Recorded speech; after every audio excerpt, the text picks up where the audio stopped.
একটি অনুষ্ঠানে অপু বিশ্বাসকে সাকিব খান এবং বুবলিকে নিয়ে বেশ কিছু প্রশ্ন রাখা হয়েছিল, যেখানে প্রথমেই বুবলির নাম নেওয়াতে অপু বিশ্বাস বেশ বিরক্ত হয়ে গিয়েছেন। বললেন, আবার এই নামটা কেন?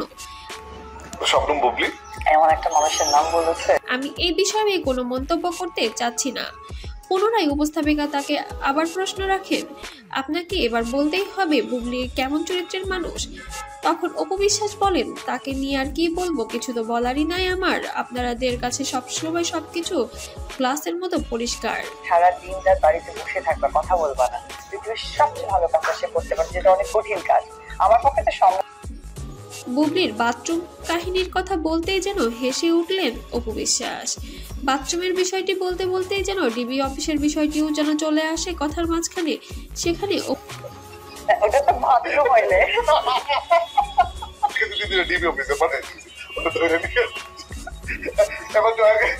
কিছু কিছু জায়গায় শোনা যায় যে ডিবি অফিসে আমি গিয়েছি, সেটা যথাযোগ্য কি কারণে ওটা না বলে ডিবি অফিসে গেছি।